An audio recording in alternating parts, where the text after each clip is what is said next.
ನಂಜನಗೂಡು ತಾಲೂಕು ಕಳಲೆ ಊರಿನ ಮಹಾತಾಯಿ ರಾಜಮಾತೆ ಕೆಂಪನಂಜಮ್ಮಣ್ಣಿ. ಇವರಿದ್ದಿದ್ದು ನೋಡಿದರೆ ಶರಾವತಿ ಮಡಿಲಲ್ಲಿ. ಬರೆದಿರೋದು ನೋಡಿದ್ರೆ ನಂಜನಗೂಡು ತಾಲೂಕಿನ ಮಹಾರಾಣಿ ಬಗ್ಗೆ, ಮೈಸೂರು ಸಂಸ್ಥಾನದ ಮಹಾರಾಣಿ ಬಗ್ಗೆ. ಇವ್ರು ಯಾಕೆ ಈ ತಾಯಿ ಕಾಡಿದ್ರು, ಯಾತಕ್ಕೆ ಇವ್ರ ಬಗ್ಗೆ ಪುಸ್ತಕ ಬರೆದ್ರು ಅನ್ನೋ ವಿಷಯನ ತಿಳ್ಕೊಳ್ಳೋಣ. ಸರ್, ನನಗೆ ಆ ಒಂದು ಕುತೂಹಲ ಕಾಡ್ತಾ ಇದೆ. ತಾವು ಇದ್ದಿದ್ದು ಪರಿಸರ ಮಲೆನಾಡಿನ ಪರಿಸರ. ಶಿವಮೊಗ್ಗಗೂ ನಮ್ಮ ಮೈಸೂರಿಗೂ ಸಾಕಷ್ಟು ದೂರ.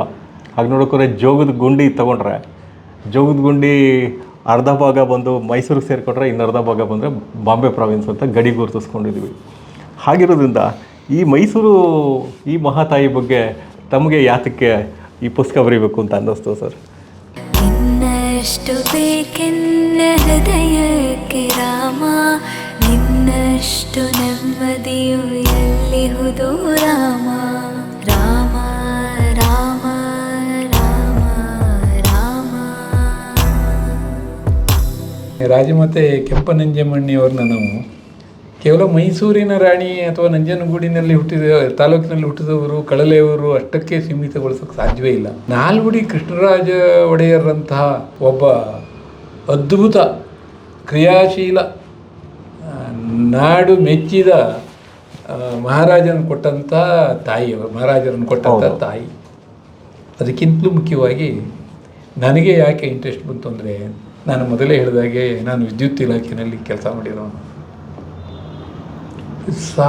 1900 ಅಷ್ಟು ಭಾಳ ಹಿಂದೆ 1902ರಲ್ಲಿ ಶಿವನಸಮುದ್ರ ವಿದ್ಯುದಾಗಾರ ಪ್ರಾರಂಭ ಆಯಿತು.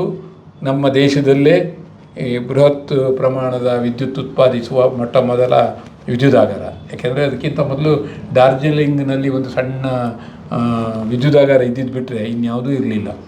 ಅದಕ್ಕಿಂತಲೂ ಬಹಳ ಮುಖ್ಯವಾಗಿದ್ದೇನು ಅಂತಂದರೆ, ಪ್ರಪಂಚದಲ್ಲೇ ಒಂದು ವಿದ್ಯುತ್ ಯೋಜನೆಗೆ ಸಹಿ ಹಾಕಿರುವಂಥ, ವಿದ್ಯುತ್ ಯೋಜನೆಯ ಸ್ಥಾಪನೆಗೆ ಸಹಿ ಹಾಕಿರುವಂಥ ಮೊದಲ ಮಹಿಳೆ ತಾಯಿ ಕೆಂಪನಂಜಮ್ಮಣ್ಣಿ. ಶಿವನಸಮುದ್ರ ವಿದ್ಯುತ್ ಸ್ಥಾವರವನ್ನು ಕಟ್ಟಲಿಕ್ಕೆ ಅವರು ಜಿ ಮತ್ತು ಎಸ್ಟರ್ವೈಸ್, ಸ್ವಿಟ್ಜರ್ಲೆಂಡಿನ ಎಸ್ಟರ್ವೈಸ್ ಕಂಪನಿಯ ಜೊತೆಗೆ ಒಪ್ಪಂದ ಮಾಡಿಕೊಂಡ್ರಲ್ಲ, ಆ ಒಪ್ಪಂದಕ್ಕೆ ಸಹಿ ಹಾಕಿದ ಆಗ ಅವರು ರೀಜೆಂಟ್ ಆಗಿದ್ದರು ಮಹಾರಾಣಿ ರಾಜಮಾತೆ ಕೆಂಪನಂಜಮ್ಮಣ್ಣಿ. ಅಂದರೆ ನಮ್ಮ ಇಲಾಖೆಯ, ನಾನು 35 ವರ್ಷಗಳ ಕಾಲ ಸೇವೆ ಸಲ್ಲಿಸಿರುವ ಇಲಾಖೆಯ ಆರಂಭಕ್ಕೆ ಕಾರಣರಾದ ಮಹಾತಾಯಿ ಇವರು. ಹಾಗಾಗಿ ನನಗೆ ಅವರ ಮೇಲಿರುವಂಥ ಗೌರವ ಮತ್ತು ನನ್ನ ಅನ್ನದ ಋಣಕ್ಕಾಗಿ ನನ್ನ 35 ವರ್ಷಗಳ ಕಾಲ ನನ್ನನ್ನು ಸಲಹಿದ ಮತ್ತು ಇವತ್ತು ಕೂಡ ನನಗೆ ಇದನ್ನು ಪೆನ್ಷನ್ನನ್ನು ಕೊಡ್ತಾ ಇರುವಂಥ ಇಲಾಖೆಯ ಹುಟ್ಟಿಗೆ ಕಾರಣರಾದಂಥ ಮಹಾತಾಯಿ. ಈ ಒಂದು ಋಣಕ್ಕಾಗಿ ಇವರ ಮೇಲೆ ಒಂದು ಆಸಕ್ತಿ ಬಂತು. ಆದರೆ ಇವರ ಮೇಲಿರೋ ಗೌರವ ಮಾತ್ರ ಅದು ಯಾವುದಕ್ಕೆ ಅಂತ ಹೇಳಿ, ವಾಣಿ ವಿಲಾಸ ಡ್ಯಾಮ್ ಕಟ್ಟಿದ್ದಕ್ಕೆ ಅಂತ ಹೇಳೋ, ಕೋಲಾರಕ್ಕೆ ಚಿನ್ನದ ಗಣಿಗೆ ವಿದ್ಯುತ್ ಕೊಟ್ಟಿದ್ದಕ್ಕೆ, ವಿಕ್ಟೋರಿಯಾ ಹಾಸ್ಪಿಟ್ಲ್ ಕಟ್ಟಿದ್ದಕ್ಕೆ ಅಂತ ಹೇಳೋ, ನಿಮಗೆ ಯಾವುದನ್ನು ಹೇಳ್ಬೋದು. ಅವರು ಮಾಡಿರುವಂಥ ಕೆಲಸಗಳಿದೆಯಲ್ಲ, ಆ ಕಾಲದಲ್ಲಿ ಅತ್ಯದ್ಭುತವಾದ ಕೆಲಸಗಳು. ಮೈಸೂರು, ಬೆಂಗಳೂರಿಗೆ ಕುಡಿಯುವ ನೀರನ್ನು ಕೊಟ್ಟಿರೋರು. ಇವತ್ತು ನಾವು ಬೆಂಗಳೂರಿನವ್ರು ನೆನೆಸ್ಕೋಬೇಕು. ಬೆಂಗಳೂರಿಗೆ ನಲ್ಲಿ ನೀರನ್ನು ಒದಗಿಸಿರುವಂಥ ಪುಣ್ಯಾತ್ಮೆ ಈಕೆ. ನಮ್ಮ ಟಾಟಾ ಇನ್ಸ್ಟಿಟ್ಯೂಟ್ ಶುರು ಮಾಡಿದವರು ಇವರು. ನೀವು ಇವರ ಬಗ್ಗೆ ಹೇಳ್ತಾ ಹೋದರೆ ನಾವು ಉದ್ದದ ಪಟ್ಟಿಯನ್ನೇ ಕೊಡ್ಬೋದು. ಆದರೆ ಇವರ ಎಲ್ಲ ಕೊಡುಗೆಗಳಿಂತ ದೊಡ್ಡ ಕೊಡುಗೆ ನಾನು ಹೇಳ್ದಲ್ಲ ಮೊದಲು, ನಾಲ್ವಡಿ ಕೃಷ್ಣರಾಜ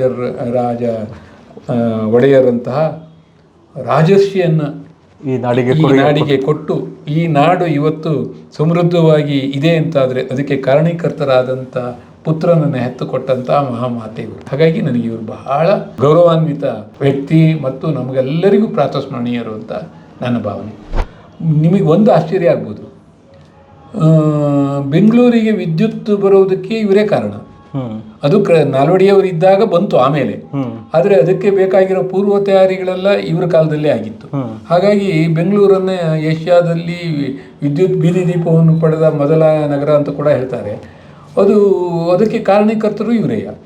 ಆಮೇಲೆ ಆ ಕಾಲದಲ್ಲಿ ಇಲ್ಲಿನ ಶಿವನಸಮುದ್ರದಿಂದ ಕೋಲಾರಕ್ಕೆ ವಿದ್ಯುತ್ ಪ್ರಸರಣ ಮಾರ್ಗ ಆಯ್ತಲ್ಲ, ಅದು ಆ ಕಾಲದಲ್ಲಿ ಪ್ರಪಂಚದಲ್ಲೇ ಅತ್ಯಂತ ಉದ್ದವಾದ ಹೈ ವೋಲ್ಟೇಜ್ ಟ್ರಾನ್ಸ್ಮಿಷನ್ ಲೈನ್.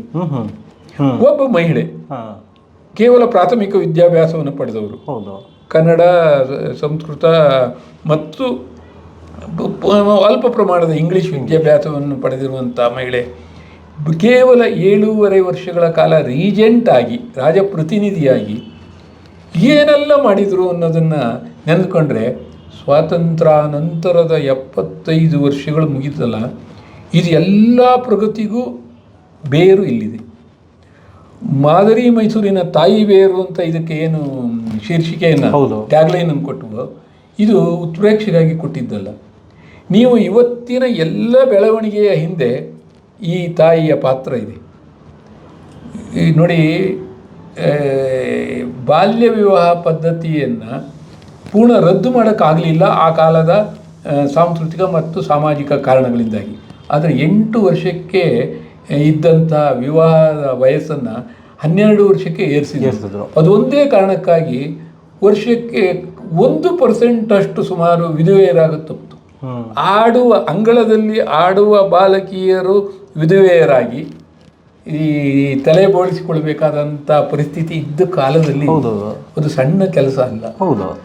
ಮತ್ತೆ ಮಹಿಳೆಯರ ವಸತಿ ನಿಲಯ, ವಿದ್ಯಾರ್ಥಿನಿಯರಿಗಾಗಿ ವಸತಿ ನಿಲಯವನ್ನು ಕಟ್ಟಿರೋದು, ಮಹಾರಾಣಿ ಕಾಲೇಜನ್ನು ಕಟ್ಟಿದ್ದು, ವಿದ್ಯಾರ್ಥಿನಿಯರಿಗಾಗಿ ಇದನ್ನು ಶಾಲೆಗಳನ್ನು ಕಟ್ಟಿಸಿರೋದು. ನೀವು ಹೇಳ್ತಾ ಹೋದರೆ ಇವರ ಸಾಧನೆ ಒಂದೆರಡಲ್ಲ. ನಾನು ಹೇಳ್ದಲ್ಲ, ಇವತ್ತಿನ ಎಲ್ಲ ಅಭಿವೃದ್ಧಿಗಳ ಕ್ಯಾನ್ವಾಸಿನ ಹಿಂದೆ ಇವರ ಕೊಡುಗೆ ಇದೆ. ಆರೋಗ್ಯ ಕ್ಷೇತ್ರದಲ್ಲೂ ಬಹಳ, ಆರೋಗ್ಯ ಕ್ಷೇತ್ರದಲ್ಲಿ ಅದು ಎಂಥ ಇದನ್ನು ಮಾಡ್ತಾರೆ. ಕುಡಿಯುವ ನೀರಿಗಾಗಿ, ಕುಡಿಯುವ ನೀರಿರಲಿ, ಮೆಗ್ಗಾನ್ ಅವ್ರನ್ನ, ಶಿವಮೊಗ್ಗದಲ್ಲಿ ಮೆಗ್ಗಾನ್ ಹಾಸ್ಪಿಟಲ್, ಕರ್ನಲ್ ಮೆಗ್ಗಾನ್ ಅವರು, ಕರ್ನಲ್ ಮೆಗ್ಗಾನ್ ಅವರ ಸಲಹೆಯನ್ನು ಆಧಾರವಾಗಿಟ್ಟುಕೊಂಡು ತಮ್ಮ ಪತಿಯೊಡನೆ ಸೇರಿ ಮೊದಲು, ಆ ನಂತರ ಸ್ವತಂತ್ರವಾಗಿ, ಮುಂದೆ ತನ್ನ ಮಗನ ಮೂಲಕ ಇಡೀ ರಾಜ್ಯದ ಹಳ್ಳಿಗಳಲ್ಲಿ ನೀವು ಆರೋಗ್ಯ ಮತ್ತು ನೈರ್ಮಲ್ಯವನ್ನು ಕಾಪಾಡೋದಕ್ಕೆ, ಅದನ್ನು ಬಿಟ್ಟುಬಿಡೋಣ ಸರ್, ಒಂದೊಂದು ಹೋಬಳಿಗೆ ಒಬ್ಬೊಬ್ಬ ನರ್ಸು ಇಲ್ಲ, ಒಂದೊಂದು ತಾಲೂಕಿಗೆ ಒಬ್ಬೊಬ್ಬರು ನರ್ಸನ್ನು ಕೊಡಬೇಕು ಅಂತೇಳಿ ಇವ್ರ ಕಾಲದಲ್ಲಿ ಆದೇಶ ಆಯಿತು. ತಾಲೂಕಿಗೆ ಒಬ್ಬೊಬ್ಬರು ನರ್ಸು. ಹೆರಿಗೆಯ ಸಂದರ್ಭದಲ್ಲಿ ಸಾವಿರಾರು ಮಹಿಳೆಯರು ಪ್ರತಿ ತಾಲೂಕಲ್ಲಿ ಸಾಯ್ತಿದ್ರು. ಹೆರಿಗೆಯ ಇದಿಲ್ಲದೆ ಯಾರೋ ಊರಿನ ಹಿರಿಯರು ಯಾರೋ ಹೆರಿಗೆ ಮಾಡಿಸ್ತಿದ್ರು. ಅದಕ್ಕೆ ಅವರಿಗೆ ಆ ಕೌಶಲ್ಯ ಇತ್ತು ಇಲ್ಲ ಅಂತೇಳಿ ಇತ್ತು. ಹಿಂದಿನವ್ರಿಗೆ ಭಾಳ ಜನ ಅದೇ ಥರದಲ್ಲೇ ನಡೆದು ಬಂದಿದೆ, ಇಲ್ಲ ಅಂತಲ್ಲ. ಆದರೆ ಬರುಬರ್ತಾ ಈ ಜಾತಿ ವ್ಯವಸ್ಥೆ ಬಲವಾಗ್ತಾ ಬಂದಾಗ ಎಲ್ಲ ಮೇಲಿನ ಜಾತಿಯವರು ಕೆಳಗಿನ ಜಾತಿಯವರನ್ನ ಹೆರಿಗೆ ಮಾಡಿಸಲ್ಲ, ಆ ಕೆಳಗಿನ ಜಾತಿಯವರು ತಮಗಿಂತ ಕೆಳಗಿನ ಜಾತಿಯವ್ರನ್ನ ಹೆರಿಗೆ ಮಾಡಿಸಲ್ಲ. ಈ ಕಾರಣಕ್ಕಾಗಿ ಎಷ್ಟು ಜನ ಬಾಣಂತಿಯರು ಸಾಯ್ತಿದ್ರು. ಅದನ್ನು ತಪ್ಪಿಸೋದಕ್ಕೆ ತಾಲೂಕಿಗೆ ಒಂದೊಂದು ನರ್ಸು ಮೊದಲು, ಆಮೇಲೆ ಎಷ್ಟು ಇವ್ರ ಕಾಲದಲ್ಲಿ ಆಸ್ಪತ್ರೆಗಳಾಗಿದ್ದೆಷ್ಟು. ಇದೇ ವಿಕ್ಟೋರಿಯಾ ಹಾಸ್ಪಿಟಲ್ ಇದೆಯಲ್ಲ, ವಿಕ್ಟೋರಿಯಾ ರಾಣಿಯ ಪಟ್ಟವೇರಿ 50 ವರ್ಷ ಆಯಿತು ಅಂತೇಳಿ ಅದಕ್ಕೊಂದು ಏನಾದ್ರು ದೊಡ್ಡ ಸ್ಮಾರಕ ಮಾಡಬೇಕು ಅಂತೇಳಿ ಇವರು ಬ್ರಿಟಿಷರು ಕೇಳಿದ್ರು ಅನ್ನುವಂಥ ಕಾಲದಲ್ಲಿ ಇವರು, ನಾನು ಒಂದು ಆಸ್ಪತ್ರೆಯನ್ನು ಕಟ್ಟಿಸಿಕೊಡ್ತೀನಿ ಅಂತೇಳಿ ಅದಕ್ಕೆ ವಿಕ್ಟೋರಿಯಾ ಹೆಸರಿಟ್ಟಿದ್ದು. ವಿಕ್ಟೋರಿಯಾ ಹೆಸರು ಕೊನೆಗೆ ಅದಕ್ಕೂ ಒಂದು ಸಣ್ಣ ಆಕ್ಷೇಪ ಇತ್ತು ಆ ಕಾಲದಲ್ಲಿ. ಇವರು ಎಷ್ಟು ಒಳ್ಳೆಯ ಮಾತಾಡಿದ್ದಾರೆ, ಹೆಸರು ಯಾರದ್ದಾದ್ರೇನು, ನಿಮ್ಮ ಹೆಸರು ನೀಡಬೇಕು ಅನ್ನೋಂಥ ಇದು ಬಂದಾಗ ನನ್ನ ಹೆಸರು ಬೇಡ, ವಿಕ್ಟೋರಿಯಾ ಅವ್ರಿಗೆ ಮಾತು ಕೊಟ್ಟಿದ್ವಿ, ಅವ್ರ ಹೆಸರು ಇರಲಿ, ಜನಗಳು ನಮ್ಮವರು, ಅದ್ರ ಆರೋಗ್ಯ ಸುಧಾರಿಸೋದು ನಮ್ಮವ್ರದ್ದು, ಮಾಡಿರೋದು ನಾವು ಅಂತ ನಿಮಗೆ ಗೊತ್ತಿದೆ, ನಮಗೆ ಈ ಆತ್ಮತೃಪ್ತಿ ಸಾಕು, ಹೆಸರು ಯಾರ್ದಾರೋ ಆಗಲಿ. ಯಾವತ್ತೂ ಅವರು ವಾಣಿ ವಿಲಾಸ ಸಾಗರಕ್ಕೂ ಅವರಾಗ ಅವ್ರ ಹೆಸರು ಇಟ್ಕೊಂಡಿಲ್ಲ. ಮೈಸೂರಿನ ಚಾಮರಾಜ ವಾಟರ್ ವರ್ಕ್ಸ್ ಇದೆ, ಬೆಂಗಳೂರಿನ ಚಾಮರಾಜ ವಾಟರ್, ಎರಡೂ ಅವ್ರ ಪತಿಯ ಹೆಸರಲ್ಲಿ ಇತ್ತೇವಿನ ಇವರು ಎರಡನ್ನೂ ಪ್ರಾರಂಭ ಮಾಡಿದವರು ಇವ್ರ ಹೆಸರನ್ನು ಇಡಲಿಲ್ಲ. ಟಾಟಾ ಇನ್ಸ್ಟಿಟ್ಯೂಟಿಗೆ ನನ್ನ ಹೆಸರನ್ನು ಇಡಲಿ ಅನ್ನಲಿಲ್ಲ, ಟಾಟಾ ಇನ್ಸ್ಟಿಟ್ಯೂಟ್ ಅಂತಾನೆ ಮಾಡಿದ್ರು, ಇಂಡಿಯನ್ ಇನ್ಸ್ಟಿಟ್ಯೂಟ್ ಆಫ್ ಸೈನ್ಸ್ ಅಂತ ಆಯ್ತು.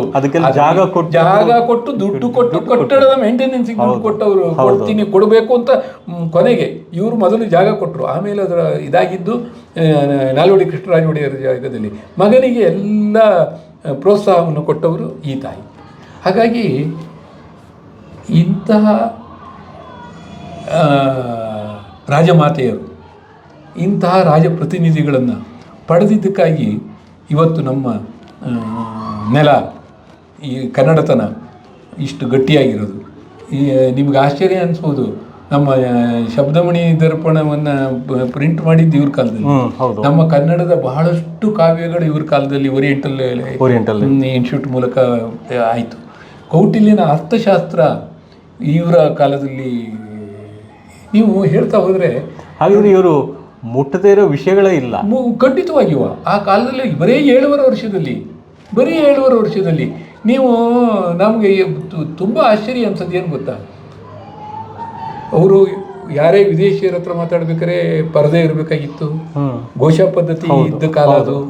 ಆದರೆ ಆ ಘೋಷಾ ಪದ್ಧತಿಯ ಒಳಗಿನಿಂದಲೇ ಇಡೀ ಪ್ರಪಂಚದ ಜೊತೆಗೆ ಇಡೀ ಪ್ರಪಂಚದ ಅಧಿಕಾರಿಗಳ ಜೊತೆಗೆ ಸಂವಾದಿಸುವಂಥ ಸಾಮರ್ಥ್ಯವನ್ನು ಸಂಪಾದಿಸಿದ್ದಿದೆಯಲ್ಲ, ಅದು ಒಂದು ಮಹಿಳೆ ತನ್ನ ಬದುಕಿನಲ್ಲಿ ಸಾಧಿಸಬಹುದಾದ ಅತ್ಯುನ್ನತ ಸಾಧನೆ. ಈಗಾಗಲೇ ಆಡಳಿತ ತರಬೇತಿ ಸಂಸ್ಥೆಗಳು ಆಡಳಿತ ಹೇಗೆ ನಡೆಸೋದ್ರ ಬಗ್ಗೆ ತರಬೇತಿ ಸಿಗುತ್ತೆ. ಹೌದು, ಆವತ್ತಿನ ಕಾಲದಲ್ಲಿ ತರಬೇತಿ ನೀಡೋದಕ್ಕಿಂತ ಯಾವುದೂ ಇದಿರಲಿಲ್ಲ. ನಮ್ಮ ಅನುಭವದ ಮೂಲಕನೇ ಇದೆಲ್ಲ ಸಾಧಿಸಬೇಕು. ಅವರು ಸ್ವತಃ ವಿಧವೆ ಆಗಿದ್ದವರು. ಅದು ಎಂಥವ್ರು, 12 ವರ್ಷಕ್ಕೆ ಮದುವೆ ಕಂಡ್ರಿ, 13 ವರ್ಷಕ್ಕೆ ದೊಡ್ಡವರಾಗ್ತಾರೆ, 14ನೇ ವರ್ಷದಲ್ಲಿ ಮೊದಲನೇ ಬಸರು, ಅದರ ನಂತರ 28 ವರ್ಷದ ತನಕ ಅವರಿಗೆ 7 ಹೆರಿಗೆ ಆಗುತ್ತೆ.